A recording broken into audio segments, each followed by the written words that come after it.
Boa noite, amigos. Sou Ana Paula. Estou hoje aqui com a minha família, com o Gilberto, com a Gabi, com o Matheus. Somos colaboradores do GEAFA. Estamos aqui para mais um Evangelho. E assim eu tenho o prazer de pedir para o Matheus deixar um recadinho importante para você. Por favor, se possível, deixar um like, poder compartilhar o vídeo para quem estiver precisando, para a família. Se você tiver alguma sugestão, alguma pergunta, pode deixar no comentário que a gente vai estar respondendo, tá bom? É isso aí, curta, gente. E também os pedidos de tratamento, quem tiver algum pedido, quem quiser colaborar com as nossas campanhas, tanto do alimento quanto das roupas, é só entrar em contato com a gente pelo Facebook, Instagram ou pelo nosso e-mail, contato.geafa@gmail.com. Também pode falar com um de nossos colaboradores. E agora, para iniciar o nosso Evangelho, vamos pedir para o Gilberto fazer a nossa prece inicial. E assim, vamos erguendo os nossos pensamentos ao alto, pensando em Deus, nosso Pai maior, que nos dá toda a sustentação necessária para que a gente possa estar aqui, encarnado, nesse plano de provas e expiações, para que a gente possa continuar a nossa evolução espiritual. Agradecer pela dádiva da vida, pela noite de hoje e a oportunidade de estarmos em família e podemos estar explanando para todos que tiverem a necessidade, para todos que necessitarem de uma palavra sobre a família. Uma peça muito importante para a nossa evolução espiritual. E assim, agradecido que estamos, vamos dar a licença e a abertura para que a gente possa dar o início ao nosso Evangelho. Que assim seja. Que assim seja. Então, estamos aqui para mais um Evangelho. O assunto central deste mês de junho, do mês de julho e agosto, são as leis de Deus. E o tema do nosso Evangelho é a lei da reprodução. Bi, na pergunta 686 do Livro dos Espíritos, fala que é lei da natureza a reprodução dos seres vivos? Bom, os espíritos respondem que, evidentemente, sem a reprodução, o mundo corporal pareceria. E assim, a lei da reprodução, ela é a lei natural que possibilita a reencarnação e a evolução dos espíritos. Então, ela é fundamental. E aí, a gente sabe que Deus criou os espíritos simples e ignorantes. Então, logo, os espíritos têm a necessidade da reprodução de formas físicas, né, a fim de atingirem a perfeição. Então, o nosso objetivo é evoluir até chegar, né, no estágio maior. E como é impossível atualizar todas as nossas virtudes em uma única encarnação, e a gente sabe como é difícil, então tem a necessidade do espírito voltar para o plano da matéria quantas vezes forem necessárias, né? Então a gente sabe que nós temos reencarnados há milênios, né? Há muito tempo para nos melhorar e seguir aí a nossa jornada evolutiva, né? Então, quer dizer que todo espírito, ele passa do mundo das formas físicas, né, onde predomina a natureza animal, para o estado de espíritos superiores, onde predomina a natureza espiritual. Inclusive, a gente sabe, conforme foi dito no Evangelho passado, do Marcelo e do Igor, que o nosso planeta está nessa transição para um mundo de regeneração. Então, a gente sabe que está sendo a última oportunidade para muitos espíritos para estar continuando a reencarnar aqui na Terra, para poder participar, né, dessa evolução, desse processo evolutivo. Inclusive nossos irmãozinhos que estão no umbral, né? Esses são os mais afetados e os mais que têm que se melhorarem para que possa continuar a sua evolução aqui na crosta terrestre. Da reprodução lembra a família, raiz e manjedoura do espírito. A importância, né, que a gente sabe que tem a família é porque é ali, onde o novo ser vai receber todo o apoio necessário para a sua jornada aqui na Terra. Então, podemos dizer que a família ela é uma instituição social básica da nossa sociedade.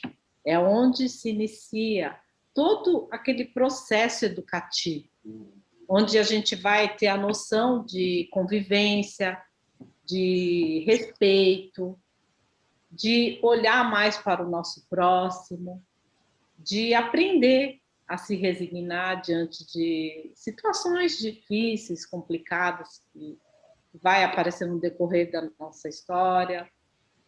Então, a gente sabe que desde o renascimento até essa fase adulta, até atingir a fase adulta, é muito trabalhoso.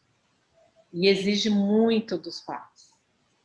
Porque os pais, ele tem que ser aquele orientador que vai conduzir o caminho do seu filho, que vai atender às suas necessidades, que vai instruir, vai dar educação dos seus sentimentos, da sua moralidade, que ele vai conduzir o filho. Porque a gente sabe que a família, ela é uma escola que é insubstituível. E segundo as revelações espíritas, nada acontece por acaso. Tudo vai obedecer às leis naturais do espírito, que governam o espírito, né? Então, a gente sabe que para a formação da família, há um planejamento lá no plano espiritual. E sempre, né, vai visar o quê? Então, a gente visa o reajuste, né, a evolução, o aperfeiçoamento. E a gente sabe que a família ela é um laço pelo qual as almas vão ter a oportunidade de se redimir. Né? A família que nos dá o recurso de se reaproximar de um inimigo, pelo qual o ódio vai se transformar em amor. Né? E como minha mãe estava falando, né, da responsabilidade dos pais com os filhos, não só os pais, os avós, os tios, às vezes uma outra pessoa da família que vai ser essa figura, né, de encaminhar, de educar, de ensinar. Então, nós temos muita responsabilidade. Tem um livro do Rubens de Freitas, que chama Obsessão e Vampirismo, que diz algo muito interessante. A família, em essência, é o símbolo dos laços eternos do amor, enquanto que a parentela é o campo de lutas, onde são purificados os sentimentos, visando alcançar o amor. Isto implica reconhecer que a família se constitui de espíritos afins que se amam, mas os espíritos a ela, agregados pelas leis de causa e efeito, com a finalidade de se aproximarem, de se ajudarem, de resgatarem os compromissos recíprocos, enfim, de aprenderem a se tolerar e a se amar. Então, por esse motivo que nós sabemos que muitas vezes a família não é um jardim de flores, tem às vezes os espinheiros, que nos exige muitos sacrifícios, renúncias, dedicação, paciência e muita perseverança. E por isso nós temos a oportunidade, dentro da própria família, que é a nossa primeira escola. Nós temos que aprender de dentro para fora para que a gente possa ajudar o próximo. E não aprender de fora para dentro aquilo que a gente tem que criar como responsabilidade familiar. Né? Então, o amor cresce, ou seja, as lições dos nossos erros e acertos começam dentro da nossa própria casa. E isso nós temos que levar para fora, para a rua, para as pessoas que necessitam. E nós temos que ter esse alicerce familiar baseado no amor, para que a gente possa ter a oportunidade de praticar a caridade. É onde se inicia a caridade, né? Na família mesmo. E Allan Kardec, ele traz no Evangelho segundo o Espiritismo uma revelação de que temos dois tipos de família, achei super interessante. Então, tem aquela família que é formada pelos laços espirituais, né, que são as duráveis, e que se fortalece através da evolução moral de seus membros. E também temos as famílias formadas pelos laços corporais, que são frágeis como a matéria, e se extinguem com o passar dos tempos, e às vezes até na existência em curso. Mas independente do qualquer que seja, né, o tipo de família, o objetivo é reunir os espíritos, dando a oportunidade do reajustamento, da reparação, do entendimento e do amor, que é o que a gente estava falando anteriormente, né? É uma oportunidade da gente se acertar com pessoas que tivemos desavenças, não só na última reencarnação, às vezes a gente vem reencarnando, tendo desavenças com essa pessoa e vem na mesma família para ajudar, né, nesse reajuste. Então, é uma oportunidade, independente dos dois tipos. E no livro Emmanuel, psicografado por Chico, né, ele diz que nem todos os filhos são frutos de ligações afetivas do passado. Cada família é um caso particular e cada membro renasce com uma finalidade e não se pode generalizar. Então, a gente nunca pode generalizar porque cada caso é um caso, né? E então, dessa forma, temos nós a responsabilidade, nós temos o nosso livre-arbítrio e nós somos responsável por escrever nossa história todos os dias. E é bom saber... Pode falar, desculpa. Não, eu falo que é bom saber também que no decorrer, né, dessa nossa história, a gente vai formando uma família espiritual também, porque a gente vai reencontrando espíritos afins, aquelas pessoas que vão te ajudando a você nessa evolução. É muito bom saber disso. Pessoas que a gente tem uma afinidade, não sabe nem explicar, nunca não viu, não conhece a pessoa direito e já sente, né, aquele amor, aquela afinidade. Então, aí a gente percebe que a gente é conectado por pessoas que não necessariamente estão na nossa família, mas são famílias espirituais. É como também tem o contrário, né? Às vezes tem aqueles espíritos que você, de olhar, você já não bate. Então, também temos que prestar atenção que, às vezes, não é só reajustamento dentro da família. Na família você vai aprender a desenvolver isso, se reajustar, mas tem aquelas pessoas que pode ser um conhecido, um colega de trabalho. Então, a gente tem que pensar que também fora da família pode acontecer também. Então, Gabi, aí você estava falando sobre a questão da oportunidade que a família dá e as responsabilidades, e é através da reencarnação da família que dá aos espíritos uma nova oportunidade de viver experiências que falharam no passado, né? Ora na condição de pais, ou na condição de filhos, irmãos, avós, netos, primos e demais agregados, né? Na convivência diária podem transformar as antigas desavenças em amor por meio da renúncia. Olha só que legal. E através da dedicação e do perdão incondicional.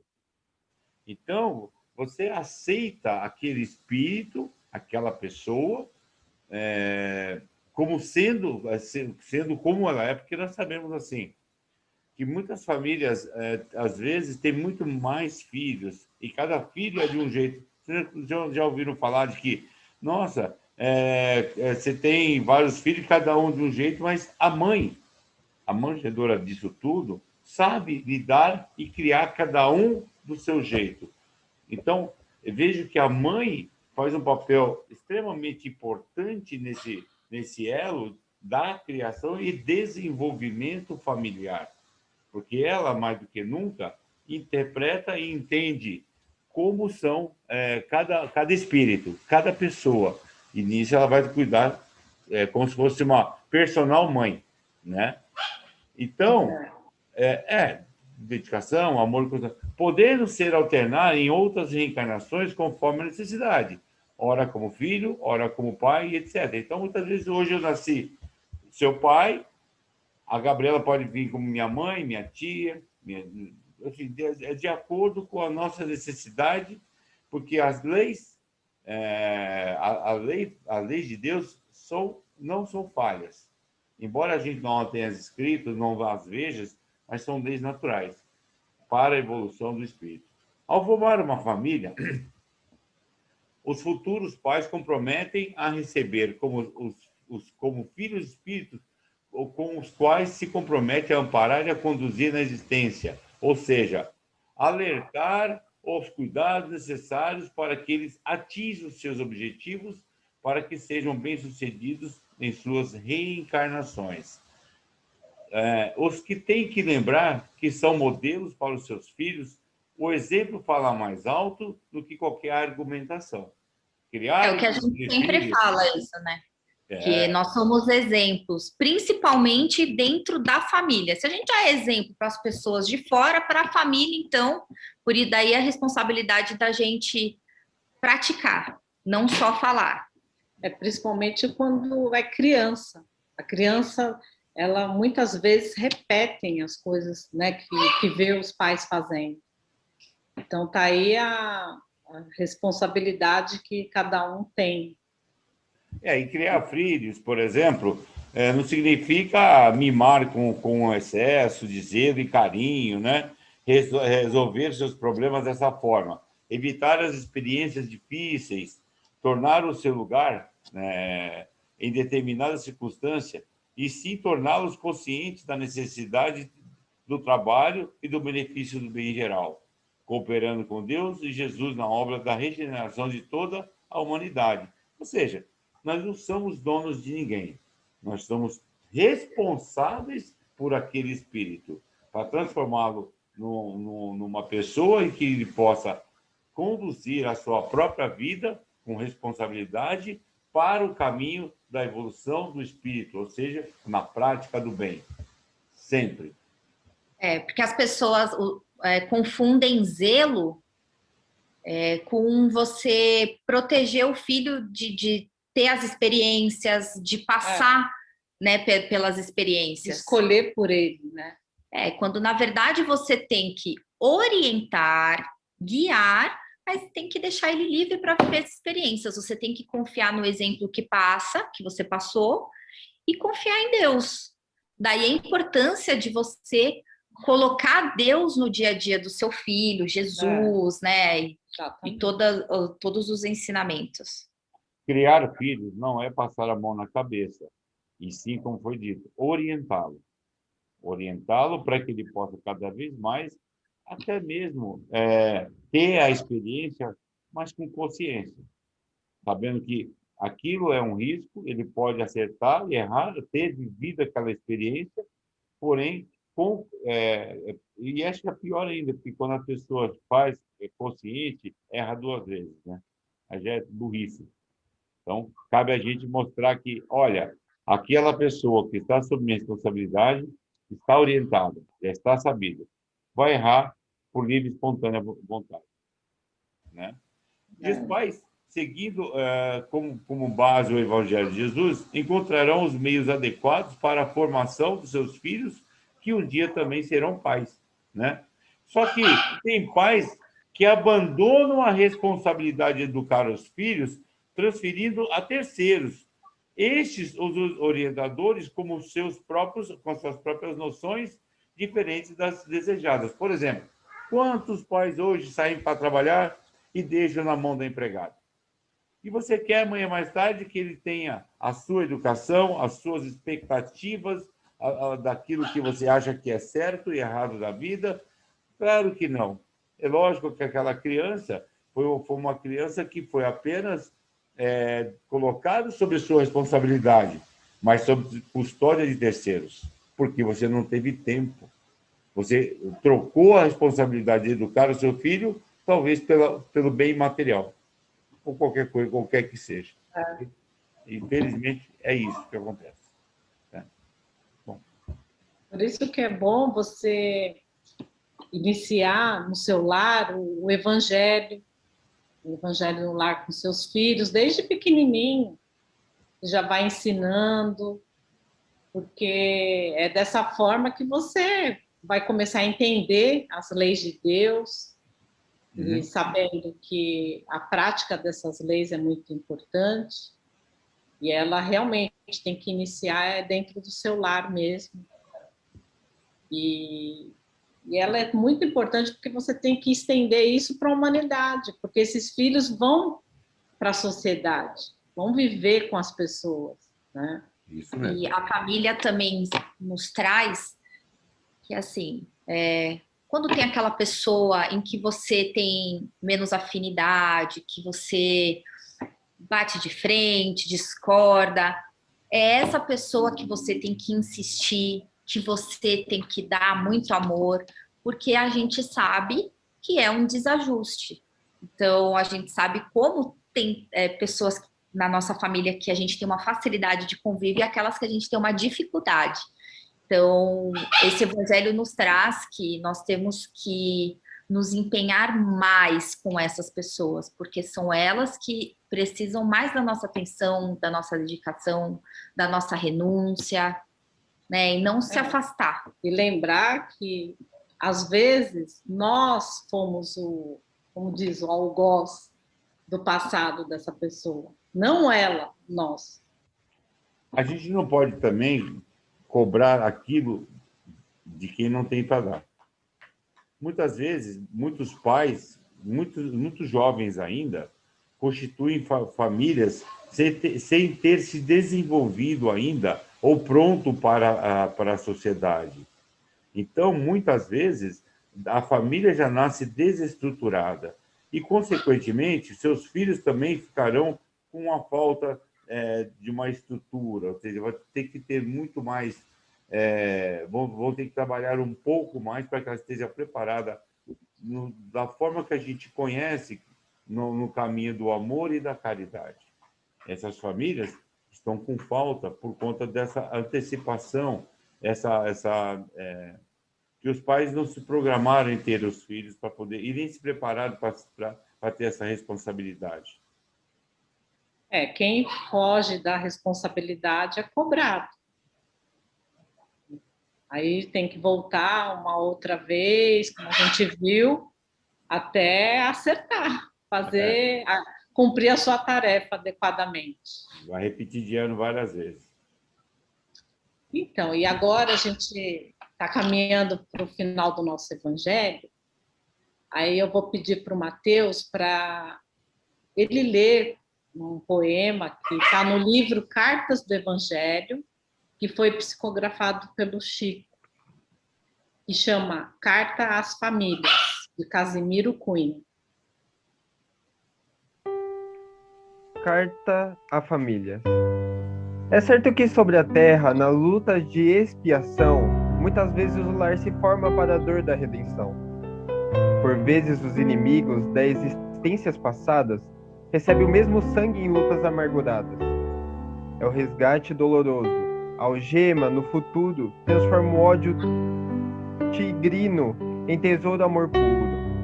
Eis aí o porquê não raro, nessa prova que redime, irmãos surgem contra irmãos, raiam até pelo crime. Mas a dor, a grande dor, que reforma toda a gente, recolhe-os os seus regaços, fraternizando-os novamente. Por essa razão, amigo, todos os ensinos de substância é que a paz do lar terrestre depende da tolerância. Falando em particular, peço-te, pois, meu irmão, que faças a tua casa o instinto da afeição. Não te esqueças que em família a mais santa autoridade é a que nasce da energia que não desdenha da bondade. A fim de seres ouvido, recorda que o verbo dar, na caravana efetiva, procede o verbo ensinar. Jamais te queixes do teu, seja em qualquer confidência. Muitas vezes no desabafo há muita maledicência. Isso. Essa carta diz muita coisa. Eu espero que vocês tenham gostado do nosso evangelho. Foi feito assim, a gente fica nervoso ainda fazendo evangelho, mas é feito com muito amor para vocês. Aí agora a Gabriela vai fazer a prece final para a gente. Vamos encerrando o nosso Evangelho, agradecendo a Deus, nosso Pai, nosso Mestre Jesus e os nossos amigos do plano maior, que nos envolveram neste momento, nos auxiliando neste Evangelho, para que pudéssemos compartilhar um pouquinho dos nossos estudos com todos vocês. E pedimos também para que esses amigos do plano maior envolva todos vocês, envolva suas famílias, para que eles estejam sempre fortalecidos, abençoados e seguindo no caminho de Jesus. Que possamos nos comprometer com as nossas tarefas, para que possamos seguir a nossa jornada evolutiva da melhor maneira possível. Tenham uma semana abençoada, com muita saúde, se cuidando. E até o próximo Evangelho. Que assim seja, graças a Deus. Que assim seja, Graças a Deus. Graças a Jesus.